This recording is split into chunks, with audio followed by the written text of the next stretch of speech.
Hello வணக்கம், இது உங்கள் சிவி ஜோன். சொல்லணும் எப்படி இருக்கீங்க? இப்போ பார்த்தீங்கன்னா அந்த ப்ரொமோத்திரி வந்துச்சு. அதாவது இந்த டிக்கெட் ஃபினாலே டாஸ்க் 5ல் ஒரு சம்பவம் நடக்க போது.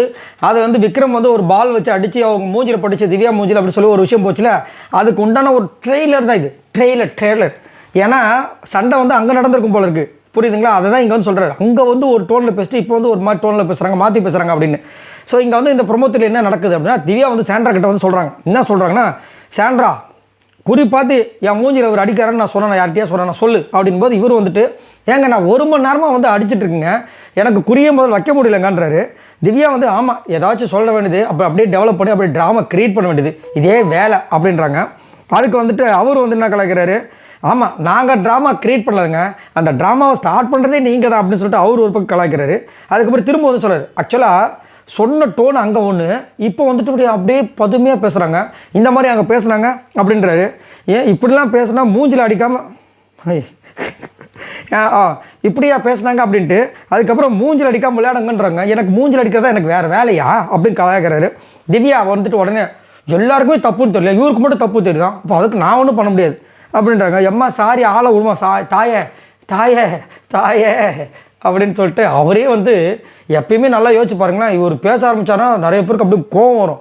அந்த மாதிரி வெறுப்பத்தர், குறிப்பாக வந்துட்டு விஜய் போகிறது அவ்வளோ வெறுப்பத்தர், ஞாபகம் இருக்குங்களா? இப்படி ஆனார். அந்த அளவுக்கு இருக்கிற ஒருத்தரை திவ்யா அடித்து ஓட விட்டுருக்காங்கன்னா எவ்வளோ பெரிய விஷயம், நல்லா யோசிச்சு பாருங்களேன். எம்மா தாயே ஆளை விடுமா அப்படின்ற மாதிரி வந்து கெஞ்சிறாரு. அந்த அளவுக்கு பாவம் அவர் பட்டிருக்காரு. அதனால தான் நேற்று சாரி கேட்க போனேன், திவ்யா என்னை மன்னிச்சிருங்க, அன்றைக்கி நான் வந்து ஒரு கோவமான ஒரு டோனில் பேசிட்டேன், நீங்கள் பயந்துட்டீங்கன்னு சொன்னாங்க, சாரியில் எனக்கு தேவையில்லைன்ட்டாங்க, முடிஞ்சு போச்சு. ஏன் ஒரு மனுஷன் வந்துட்டு தானாக இறங்கி வந்துட்டு உங்ககிட்ட சண்டை போட்ட ஆள் வந்து, அதாவது மன்னிப்பு கேட்குறவன் மனுஷன், மன்னிப்பு கொடுக்குறவன் கடவுள்னு சொல்லுவாங்களே, நீங்கள் ஆக மாட்டீங்களா அப்படின்ற மாதிரி அவர் நினச்சி வந்தார். அதெல்லாம் முடியாதுங்க அப்படின்ட்டு அனுப்பிச்சி விட்டாங்க, முடிஞ்சு போச்சு. அதுக்கு வேறு வந்துட்டு சரி எதுக்காக நான் சொல்கிறேன், நீங்கள் ஒன்றும் தப்பாக நினச்சிக்காதீங்கன்னு சொல்லிட்டு இப்போ 1945 சொல்லிட்டு அவங்க போகிறாங்க.